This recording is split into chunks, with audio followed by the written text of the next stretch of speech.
আমরা খুব বেশি শুনছি এখন আমাদের নেক্সট ফেজে নিউ ডাইরেকশন কোম্পানি। তো এই নিউ ডাইরেকশন কোম্পানি বলতে আসলে কি বোঝে বা বোঝানো হয়?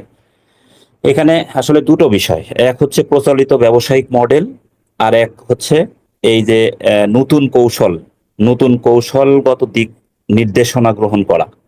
তো এই যে আগের যে প্রচলিত ব্যবসায়িক মডেল ফলো করা হয় সেটা মূলত আগের বা প্রচলিত হিসেবে, কিন্তু এইটারে যখন পরিবর্তন করে কৌশলগত পরিবর্তন করা হয়, দিক নির্দেশনা পরিবর্তন করা হয়, অর্থাৎ নতুন নতুন কৌশল নিয়ে যখন নতুন দিক নির্দেশনা নিয়ে সামনে এগোনো হয়, সেটা মূলত এই নিউ ডিরেকশন কোম্পানি বা নিউ ডিরেকশন বলা হয়। তো সেটা কেমন হতে পারে, যেমন আমরা যদি প্রচলিত ব্যবসায়িক মডেলের কথা চিন্তা করি, যে ফিজিক্যাল স্টোর থাকে, কিন্তু সেটারে যদি আমরা নিউ ডিরেকশনে নিয়ে যাই, সেটা কিন্তু ই কমার্সে রূপান্তরিত হয়ে যাচ্ছে। এইটা ব্যাপক হারেই কিন্তু এটা প্রচলিত হতে যাচ্ছে, এবং সামনের এই ইন্ডাস্ট্রি, ই কমার্স ইন্ডাস্ট্রি অনেক ভালো করবে, এবং এই ই কমার্স নিয়ে আমাদের এই কোম্পানিতে অনেক কথা বলা হচ্ছে।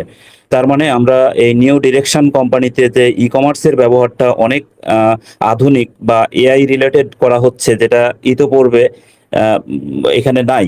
এখানে সব সময় কিন্তু বলা হচ্ছে যে never been follow other company and other technology, অর্থাৎ এখানে অন্য কোনো কোম্পানিকে ফলো করা হচ্ছে না, এমনকি কোনো টেকনোলজিকেও এখানে ফলো করা হচ্ছে না। তার মানে এখানে ই কমার্সের সাথে আমরা পরিচিত হলেও এই গতানুগতিক যে ই কমার্স আর আমাদের যে ই কমার্স সেটা অবশ্যই ভিন্ন হবে।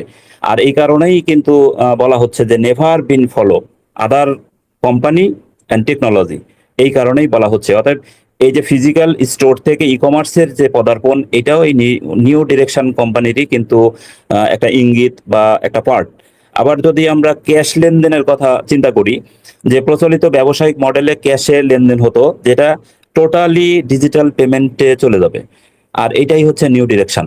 অর্থাৎ ক্যাশ লেনদেনের ক্ষেত্রে আমরা আমাদের কোম্পানি, আমরা জানি যে একটা ওয়ালেট তৈরি করছে, যেটা ওয়ালেট টু ওয়ালেট বা পি টু পি ট্রানজেকশন হবে এখানে, এবং এটা সময় বাঁচাবে, খরচ বাঁচাবে, এবং ওয়ার্ল্ডে রেগুলেশন তৈরি করবে। এমনকি আমরা এক দেশ থেকে অন্য দেশে গেলেও যে এই যে এন্ডোর্সমেন্টের ঝামেলা বা এখানে মানি ট্রানজেকশনের ঝামেলা, খরচ, সময়, এই বিষয়গুলোর এই হ্যাসেল ফ্রি হবে আমাদের এই পেমেন্ট সিস্টেমটা। অর্থাৎ আমরা একজন আরেকজনকে বা এক দেশ থেকে আরেক দেশে যে মানি ট্রানজেকশনের ব্যাপারটা নিয়ে আমরা যেটা শুনছি শুরু থেকেই এবং এখনো শুনছি, যেটা এমন কিছু নিয়ে আসতে যাচ্ছে আমাদের কোম্পানি, যেটা সত্যি ওয়ার্ল্ড দেখেনি, নেভার সিন বিফোর, এই কথাটা আমরা সব সময় শুনি। তো এই ক্যাশ লেনদেনের ক্ষেত্রেও কিন্তু এই নিউ ডিরেকশনের ব্যাপারটা থাকছে, এবং ডিজিটাল পেমেন্টের ক্ষেত্রেও একটা আলোড়ন সৃষ্টি করবে বলেই আমরা আশা করছি। এবং এই যে প্রচলিত মার্কেটিং এর যে ব্যাপারটা, প্রচলিত ব্যবসায়িক মডেলে মার্কেটিং কি হয়, যে বিল বোর্ডে হয় বা পত্রিকায় হয়, বা এই যে বিভিন্ন মিডিয়াতে হয়, এই ধরনের মার্কেটিং আমরা প্রচলিত যে ব্যবসায়িক মডেলগুলো ছিল সেই মডেলগুলোতে আমরা দেখি। কিন্তু নিউ ডিরেকশন কোম্পানিতে আমাদের এই মার্কেটিং নিয়ে কিন্তু অসংখ্য ভিডিও আমাদের এলসি লিডারদের কাছ থেকে আমরা পেয়ে আসছি, বা বিভিন্ন আপডেট, যেখানে এই মার্কেটিং এর ক্ষেত্রে যে টোটালি ভিন্ন ধরনের মার্কেটিং আমাদের আসতে যাচ্ছে, এটা কিন্তু অনেকটা স্পষ্ট। এখানে আমরা সোশ্যাল মিডিয়া মার্কেটিং আমরা জানি, কিন্তু আরো আরো যে এখানে ভিন্ন ধরনের হতে পারে, যেটা ওয়ার্ল্ড দেখেনি, এই ধরনের মার্কেটিং, যেটা এস স্যার এর আগেও কিন্তু একটা ইঙ্গিত দিয়েছিলেন, যে এখানে আমাদের প্রত্যেকটা ফাউন্ডিং মেম্বারের নামে যে ওয়েবসাইট থাকবে, প্রত্যেকটা ওয়েবসাইটে কিন্তু অসংখ্য অ্যাড চলবে, যে অ্যাড থেকেও কিন্তু আমাদের এই যে একটা মার্কেটিং হবে, এবং এই মার্কেটিং এর মাধ্যমে সাধারণত খরচ হয়, কিন্তু আমাদের মার্কেটিং থেকে আরো রেভিনিউ জেনারেট হবে, এরকম একটা আইডিয়া কিন্তু এস স্যার দিয়েছিলেন। তো এই যে মার্কেটিং এর ক্ষেত্রেও যে নতুনত্ব আসবে, এটাও এই নিউ ডিরেকশনের কিন্তু একটা পার্ট। আবার আগে আমরা এই যে ফেস টু ফেস যে সার্ভিসগুলো, আমরা জানি যে ফেস টু ফেস অনেক সার্ভিস দেওয়া হয়, এটা হচ্ছে এই প্রচলিত ব্যবসায়িক মডেলের আইডিয়া। কিন্তু আমাদের এই ক্লাউড ভিত্তিক সার্ভিস বা এই যে টোটালি অনলাইন ভিত্তিক সার্ভিসে যখন যাওয়ার চেষ্টা চলছে, বা যাওয়ার জন্য যে ধরনের টুলস এন্ড অ্যাপ্লিকেশন দরকার, সেগুলো কিন্তু এখানে আসছে, যেটা অনেক ভালোভাবেই বলা হচ্ছে।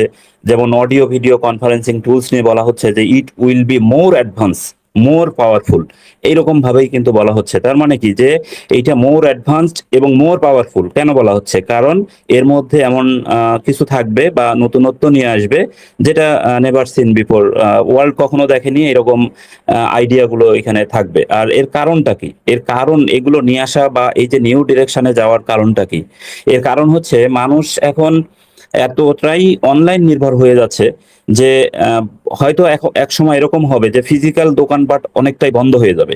কারণ মানুষ যদি ঘরে বসেই সবকিছু কেনাকাটা করতে পারে সাশ্রয়ী দামে, এবং সেটা এই যে ট্রান্সপোর্ট কস্টও কম থাকে বা লাগবেই না, ফ্রিতে দেওয়া হবে, একেবারে অর্ডার করলে ঘরে দিয়ে যাবে যে কোনো পণ্য, তাহলে কেন মানুষ কষ্ট করে বাজারে যাবে, কেন মানুষ শোরুমে গিয়ে দেখবে, সময় নষ্ট করবে? এখানে অনলাইনেই সবকিছু দেখে এখানে কেনাকাটা করবে। তো এই যে এই ধরনের যে ব্যাপারগুলো কেনাকাটার ক্ষেত্রে, ব্যাংকিং লেনদেনের ক্ষেত্রে ব্যাংকে যাওয়ার তো দরকার নেই। আমি আমার ওয়ালেট থেকে আমি যদি সকল ধরনের পেমেন্ট, এমনকি অন্য ব্যাংক হোক, অন্য কোনো শোরুমের বা কোনো কেনাকাটার পেমেন্ট হোক, বা অন্য কাউকে যে কোনো ব্যাপারেই ট্রানজেকশন আমার ঘরে বসে হয়, তাহলে কেন আমার ব্যাংকে যাওয়া? তার মানে কি ব্যাংকিং সেক্টরেও একটা বড় ধরনের রূপান্তর বলি আর পরিবর্তন বলি, এই ধরনের একটা পরিবর্তন কিন্তু আসতে যাচ্ছে। এবং সেই পরিবর্তনে আমরা জানি যে আমাদের ব্যাংকও তৈরি হতে পারে। তো এই ধরনের একটা পরিবর্তন নিয়ে আসতে যাচ্ছে, যেটাও এই নিউ ডিরেকশন কোম্পানিতে কিন্তু একটা রূপান্তর বা অংশ, পার্ট অফ এই নিউ ডিরেকশন কোম্পানি। আবার এই যে বিভিন্ন অপারেশনাল কস্ট, যেটা বললাম যে ট্রান্সপোর্ট কস্টটা বেশি সাধারণত, কিন্তু অনলাইনে হলে এটা কমে যাচ্ছে। একই দামে দোকানের একই দামে জিনিসটা আমি ঘরে বসে পাচ্ছি আমার কোনো খরচ ছাড়াই। তো এই ধরনের অপারেশনাল কস্টও কমে যাবে। কোনো বিজনেস পরিচালনার ক্ষেত্রে যে অপারেশনাল কস্ট গুলো হতে পারে ভাড়া বা কর্মচারীর সংখ্যা, বিভিন্ন যে অপারেশনাল কস্ট হয়, এই কস্টটা কিন্তু এই নিউ ডিরেকশনের ক্ষেত্রে কমবে। আবার ডিজিটালাইজেশনের ক্ষেত্রে যে প্রতিযোগিতা আছে, এই প্রতিযোগিতায় টিকে থাকতে হলে এখানে গ্রাহক সন্তুষ্টি, ট্রাস্ট বিল্ড বা গ্রাহক সংযোগ, এই সকল কিছু ক্ষেত্রে নিউ ডিরেকশনে কিন্তু আয়ের সুযোগটা অনেক ধরনেরই বাড়বে। আর এটা বিভিন্ন ব্যবসায়িক মডেলের হতে পারে, যেটা বললাম যে আসলে অফলাইন থেকে অনলাইনে টোটাল যে ট্রান্সফরমেশন, এটারে আমরা ডিজিটাল ট্রান্সফরমেশন বলি। এই ডিজিটাল ট্রান্সফরমেশনের ব্যাপারটাও কিন্তু আমরা এলসি লিডারদের কাছ থেকে শিখেছি। তো এই ডিজিটাল ট্রান্সফরমেশনের ব্যাপারটাও এখানে ঘটছে। এবং এখানে যে লক্ষ্যগত পরিবর্তনের ব্যাপারটা, অর্থাৎ মুনাফা সর্বোচ্চকরণ থেকে সামাজিক দায়বদ্ধতা, সিএসআর যেটা, অর্থাৎ কর্পোরেট সোশ্যাল রেসপন্সিবিলিটি, এই ব্যাপারটা আমাদের শুরু থেকেই আছে। আমরা জানি যে আমাদের এখানে হিউম্যানিটি নিয়ে কাজ হবে। হিউম্যানিটি যেন ও ব্লেস ছিল, এবং শুধু ব্যবসা না, আমাদের মূল সংজ্ঞার মধ্যেই আসছে যে জাস্ট নট এ বিজনেস। এই ধরনের কিন্তু শুরু থেকেই এখানে ধারণা দেওয়া হয় যে এখানে শুধুই বিজনেস না, এটা বিজনেসের পাশাপাশি এটা সমাজকে নিয়ে বা সমাজের দায়বদ্ধতা নিয়েও কিন্তু এখানে কথা বলা হয়, বা এখানে সবসময় এই আইডিয়াটা আমাদের সাথে বিজনেসের সাথে যুক্ত আছে। এবং যা হবে টেকসই উন্নয়ন, জনি ভাই যেটা বলছিলেন, এখানে টেকসই উন্নয়নের ব্যাপারে অনেকটাই ফোকাস করছে এখানে। তো আমাদের এই বিজনেসের সাথে স্যার যে পদক্ষেপগুলো নিচ্ছেন, বা আমাদের নিউ ডিরেকশন যে কোম্পানি আসছে, তো এখানে এই টেকসই উন্নয়নের ব্যাপারটা কিন্তু চরমভাবে ফোকাস করা হচ্ছে। এবং এই টেকসই উন্নয়ন বা সাস্টেইনেবল ডেভেলপমেন্ট, এই বিষয়টা আসলে কি? এটা আসলে এমন একটা প্রক্রিয়া, বর্তমান প্রজন্মের চাহিদা পূরণের সাথে সাথে ভবিষ্যৎ প্রজন্মের নিজস্ব চাহিদা মেটানোর সক্ষমতাকে ক্ষুণ্ণ না করা। অর্থাৎ আমি আমার এই প্রজন্মের চিন্তা করলাম, বিষয়টা এইরকম না।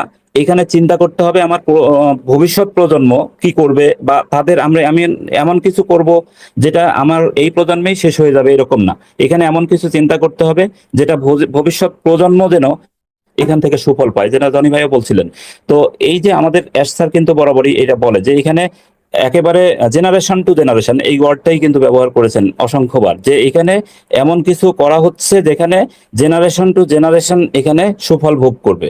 এবং এইটা সকল ক্ষেত্রেই আমরা জানি যে এখানে স্বাস্থ্য সেক্টর, শিক্ষা নিয়ে, স্বাস্থ্য নিয়ে এআই, হেলথ টুলস, দৃষ্টি প্রতিবন্ধীদের নিয়ে এখানে প্রোডাক্ট তৈরি হচ্ছে যা জীবন বদলে দিবে। এখানে শিক্ষা নিয়ে ই লার্নিং প্ল্যাটফর্ম তৈরি হচ্ছে। এখানে অংশীদারিত্বের ভিত্তিতে আমাদের কোম্পানি এগুচ্ছে, যেখানে সকল দেশ দেশ জাতি ধর্ম বর্ণ কোনো কিছু কিন্তু বিচার করা হচ্ছে না। অর্থাৎ সবকিছু মিলিয়ে এখানে শান্তিপূর্ণ একটা সমাজ গঠন, যেখানে কারেকশন টু দ্য করাপশনের কথা কিন্তু স্যার বলেন। তো এই যে কারেকশন টু দ্য করাপশনের এই থিমকে মাথায় রেখে, তার মানেই হচ্ছে ওয়ার্ল্ডে একটা শান্তিপূর্ণ অবস্থান যেন বজায় থাকে, অর্থাৎ টেকসই উন্নয়ন যেন থাকে, সাস্টেইনেবল ডেভেলপমেন্ট গোল, যেটা আমরা অনেকে জানি। আমরা এখানে জানি যে জাতিসংঘ 2015 সালে 17টি টেকসই উন্নয়ন লক্ষ্যমাত্রা ঘোষণা করে, এবং সেটা 2030 সালের মধ্যে বাস্তবায়িত হবে, এবং এটা বৈশ্বিকভাবেই, অর্থাৎ বিভিন্ন দেশ কিন্তু এটা গ্রহণ করে। তো এইখানেও কিন্তু এই এই যে এসসার যে বিষয়গুলো নিয়ে আসছেন, এখানে মূল যে 4টা লক্ষ্যমাত্রা ছিল, এখানে এই দারিদ্র ও ক্ষুধা নির্মূল করা। আমরা জানি যে এসসার আফ্রিকা ভ্রমণ থেকে কিন্তু এই চিন্তাধারার সূত্রপাত হয়। অর্থাৎ এখানে দারিদ্রতা দেখে তার কিন্তু একটা চিন্তা আসে যে এই দারিদ্রতা ওয়ার্ল্ডে কিভাবে মিটানো যায়, ক্ষুধা নির্মূল করা যায় কিভাবে। তার মানে এই সাস্টেইনেবল গোল যে ডেভেলপমেন্ট, যেটা এসডিজি বলে, এই এসডিজির লক্ষ্যমাত্রার সাথে আমাদের কোম্পানির লক্ষ্যমাত্রার কিন্তু অনেকটাই মিল আছে এবং স্পষ্ট এখানে। এই যে দারিদ্র এবং ক্ষুধা নির্মূল, পাশাপাশি এখানে আরো একটা পয়েন্ট আছে যে স্বাস্থ্য, শিক্ষা ও লিঙ্গ বৈষম্য।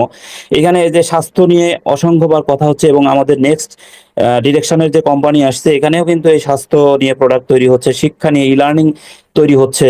এই বিষয়গুলো কিন্তু এখানে থাকছে, এবং শান্তিপূর্ণ সমাজ ও অংশীদারিত্ব এটা তো থাকছেই, যে সকলকে নিয়েই এখানে সকলকে সাকসেস করা। এমনকি যারা এই যে আমাদের এখানে যারা অ্যাফিলিয়েট হিসেবে আসবেন, তাদের ব্যাপারেও কিন্তু বলা হচ্ছে যে তারাও এখানে সফল হবে। তার মানে সকলের অংশীদারিত্বে সকলেই যেন এখানে সফল হতে পারে, এবং শান্তিপূর্ণ সমাজ গঠন হয়, পুরো ওয়ার্ল্ডে যেন হানাহানি বা অশান্তি, যুদ্ধ বিগ্রহ না থাকে। এই বিষয়গুলোও কিন্তু আমাদের সম্মানিত সিও মহোদয় সবসময়ই বলেন, এবং তার মাথায় আছে, এবং এইগুলোকে সামনে রেখেই কিন্তু প্রোডাক্ট তৈরি হচ্ছে। এবং এই যে নিউ ডিরেকশন কোম্পানিতে এসে আরো বেশি বেশি এটা বলা হচ্ছে, যেটা আগের চেয়েও।